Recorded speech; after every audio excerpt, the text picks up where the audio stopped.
Minecraft is boring. Well, at least that's what I started to think about a year ago. I've played a load of different flavors of Minecraft in the past 11 years, including adventure maps, modded survival, factions, raiding servers, roleplay servers, townie, kingdom building servers, and a lot more. About a year ago, I found myself logging on to whatever server I played at the time and just wandering around aimlessly, wanting to play the game but being totally bored and uninspired. The modding and server communities of Minecraft allow for near infinite styles of play to fit anyone's tastes. What I came to realize is that I had fallen out of touch with the core gameplay of Minecraft, what made me fall in love with the game in the first place. I talk more about this in the video linked at the top of your screen, but long story short, I decided to go back to my roots and start up a brand new single-player survival world with only some small quality of life mods. I wanted to step back into whatever it was that hooked me for over a decade. 10 episodes in, I'm happy to say that I've managed to do just that. In the opening episode, I met two incredibly important characters. A random villager I decided to call Jeremy. I don't know what to tell you, Jeremy. And strongly encouraged to work as a fisherman. And a random pig known only as the boss. I just work for the boss. The pig is the boss. Don't ask me why I started talking like an Italian mobster and pledged my services to this random pig. I don't know.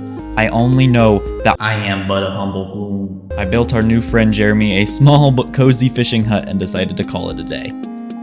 Things took a drastic turn in episode 2 where I, for some reason, decided to venture into the deep dark, accidentally summoning the warden, dying multiple times, trying to retrieve my items, and dying many more times. Eventually, the boss grew weary of my failures as a goon and demanded that we leave Jeremy's village to start over elsewhere. That leads us into episode 3, where I arrived at a jungle and began working on a quaint little treehouse base with different colored wool roofs for different sections of the base, and episode 4, where I expanded the base, started a little farm, and read a comment of the day for each of the previous episodes, a tradition that would continue into future videos. In episode 5, I saved a drowning parrot who I would name Courage. In time, you could say he and I became birds of a feather. I also laid to rest my first diamond pickaxe and enchanted a brand new one for the first time. As I tried to get the boss up a water elevator to live in the treehouse, a creeper blew up and tragically ended this man's whole career. Luckily, I was able to build a demonic altar and a portal to the nether, and after a quick blood ritual, my best buddy was back and better than ever. You're alive! Who built this place, Satan? Since I was running out of food and storage space, I decided to completely ignore those problems and started my biggest project yet, a giant automatic wool farm.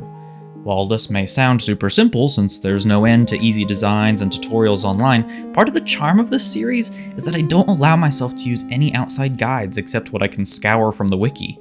That means I'm constantly testing things in a creative world, trying to figure out my own designs, which is actually way more fun than I thought it would be. After a lot of trial and error, I got a good design working and made a module for each color of sheep. I finished the project up in episode 8 and went out in search of name tags for my animals, and died again, shut up, before taming a horse with the absolute worst freaking jump height I have ever seen. Like, literally, this guy can't jump 2 blocks high. I am hashtag shook. The only worse thing than his jumping skills was the name given to him by my comment section. Jeffrey. In episodes 8 and 9, I went through a way too long process of acquiring a map to find one of the fancy new trial chambers, and I had a ton of fun beating it. I won an ominous trial and got this really powerful item that... Oh, wait, that's just a baked potato. I really earned that!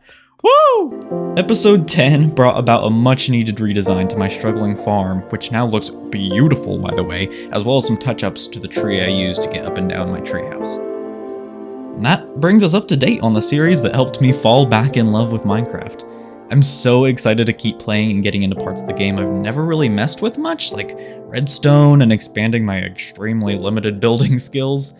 Whether you're brand new to the series or have watched every single episode, I hope you enjoyed this little recap and are inspired to make your own worlds and adventures. Thanks for watching, I'll see you next time, and goodbye!